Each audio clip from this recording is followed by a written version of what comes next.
बदतमीज बहू। सभ्यता से भरपूर शास्त्री परिवार की इकलौती बेटी मोहिनी को बचपन में ही पढ़ाई के लिए विदेश भेज देते हैं, जहां से वो सालों बाद ग्रेजुएशन पूरी करके इंडिया वापस आती है, जो अब संस्कार, सभ्यता, संस्कृति जैसी चीजों से कोसों दूर होती है। एक सुबह मोहिनी शॉर्ट ड्रेस पहने, कानों में हेडफोन लगाए जोर जोर से इंग्लिश गाने गाती हुई घर में घूम रही होती है।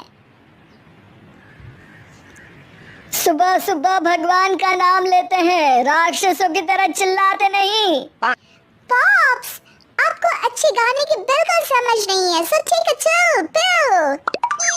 अरे मोहिनी, पापा से ऐसे बात करते हैं क्या? सारी तमीज भूल गई हो। ओह मॉम प्लीज, इतनी बड़ी भी कोई बात नहीं हुई, सो डोंट ओवररिएक्ट। ऐसे ही दिन बीतते हैं जिसमें मोहिनी के तौर तरीके, रहने और बात करने का ढंग उसके मम्मी पापा को परेशान करने लगता है। भला कोई मानेगा कि ये मेरी बेटी है? रीति रिवाज और संस्कारों से तो इसका दूर दूर तक कोई नाता नहीं, और अब तो लगता भी नहीं कि कभी होगा। अरे ऐसे कैसे नहीं होगा? लड़कियां सारे नखरे अपने माँ बाप को ही दिखाती है। ससुराल जाकर उन्हें सब कुछ करना भी पड़ता है और मानना भी। पत्नी की बात शास्त्री जी समझ जाते हैं और कुछ ही दिनों में अपने से भी ज्यादा धार्मिक परिवार में निखिल के साथ मोहिनी का रिश्ता पक्का कर देते हैं। रिश्ता तो पक्का कर दिया, पर यहाँ मोहिनी को कैसे मनाएंगे? शादी ब्याह के मामले में आटे में नमक जितना झूठ तो चलता है जी। इसी तरह एक के बाद एक तिकड़म लगाते हुए दोनों मिलकर मोहिनी को शादी के लिए तैयार कर लेते हैं और मोहिनी निखिल की शादी हो जाती है, जिसके अगले दिन से ही मोहिनी दोबारा अपने पूरे अवतार में शॉर्ट ड्रेस पहनकर घर में घूमने लगती है। बहू को ऐसे देख सास की आंखें फटी की फटी रह जाती हैं। अरे ये क्या बेशर्मी है, हमारे घर की लड़कियां जींस तक नहीं पहनती और तुम बहू होकर इतने छोटे कपड़े पहनकर पूरे घर में घूम रही हो। सीरियसली मॉम, प्लीज आप अपनी 80 के दशक वाली सोच में मुझे इंक्लूड मत करो। हाय तौबा, एक तो बेशर्मी दिखाती है, ऊपर से सास के साथ जुबान भी लड़ाती है। अरे जल्दी कपड़े बदल कर आ, घर की पहली आरती तुम्हें ही करनी है। इतनी देर में निखिल भी वहां आ जाता है।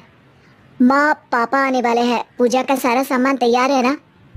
ये पूजा हमेशा मेरे बॉयफ्रेंड्स के पीछे पड़ी रहती थी और अब हस्बैंड के पीछे भी आ गई। मोहिनी की बातें सुन सास तो अपना सिर पकड़ लेती है, लेकिन निखिल किसी न किसी तरह उसे पूजा के लिए कन्विंस करके कपड़े चेंज करने के लिए भेज देता है, जिस पर पूजा खत्म होने के बाद वो एक बार फिर अपनी शॉर्ट ड्रेस में आ जाती है। बहू, ये क्या तरीका है? संस्कार नाम की कोई चीज है या नहीं? नहीं ससुर जी, संस्कार मेरा दूसरा बॉयफ्रेंड था, अब तो मेरा उससे कोई कांटेक्ट नहीं है। मोहिनी का जवाब सुन के ससुर तो भगवान नाम जपते वहां से चले जाते हैं, लेकिन सास बहू के बीच कहासुनी फिर शुरू हो जाती है, जिसे इग्नोर करते हुए मोहिनी घर से बाहर चली जाती है और देर रात घर वापस आती है। मोहिनी, मैं जानता हूँ कि तुम विदेश में रही हो और तुम्हें वहीं की आदत है, पर यहाँ चीजें कुछ अलग है। अगर तुम उस हिसाब से कुछ एडजस्ट कर लो तो सबके लिए सही हो जाएगा। I am not in a lecture mood. Good night. अगली सुबह मोहिनी देर से उठकर एक बार फिर उसी तरह सबके सामने आती है, जिस पर उसके सास कुछ बोले उससे पहले ही मोहिनी की दोस्त मोनिका और रचल वहां आ जाती हैं। Oh hi darling, how are you? OMG, we missed you so much. I missed you too darling. Ram Ram, इन्होंने तो तुमसे भी छोटे कपड़े पहने हैं। अरे तुम लोगों के अंदर कोई शर्म लिहाज बाकी भी है या सब बेच खाई?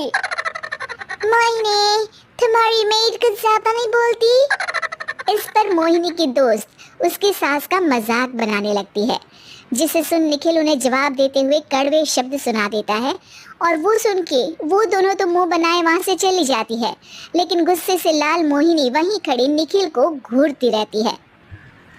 घूर क्या रही हो? तुमसे शादी की ये सोचकर कि विदेश में पढ़ी लिखी हो, घर में कोई पॉजिटिव चेंज लाओगी, अपनी करियर के लिए एम्बिशियस होगी, पर अपने इस बिहेवियर से उस पढ़ाई के साथ साथ अपने मम्मी पापा के नाम को भी डुबो रही हो।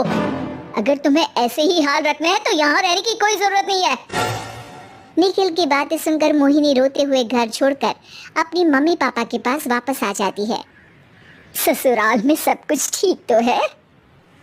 वो अपने आप को समझते क्या है? मोहिनी पर चिल्ला रहे? मैं क्यों उसके इशारों पर चलूं? मैं अपनी लाइफ अपने तरीके से जीना चाहती हूँ और वो ना आप लोगों को मंजूर था और ना ही उन्हें है। तुम यहाँ नहीं रह सकती। अपने पापा की बात सुन के मोहिनी हैरान रह जाती है। हाँ, तुमने बिल्कुल सही सुना। अगर तुम्हें अपने इस घमंड, बेशर्मी और बदतमीजी में ही जीना है तो तुम यहाँ भी नहीं रह सकती। बेटी, मैं मानता हूँ हमारे यहाँ रीति रिवाज बहुत मायने रखते हैं और हमने उन्हीं के ओवरडोज से बचाने के लिए तुम्हें विदेश भेजा था। एक लड़की जो शादी करके घर और बच्चे संभालती है, उससे तुम अपने आप को ज्यादा समझ सको इसके लिए भेजा था। तुम उससे ज्यादा समझो और बनो, पर तुम तो किसी दूसरी ही ट्रेन में चढ़ गई बेटा। उसके मम्मी पापा बहुत देर तक मोहिनी को सारी बातें समझाते हैं, जिन्हें सुनकर मोहिनी को अपनी गलती का एहसास होता है।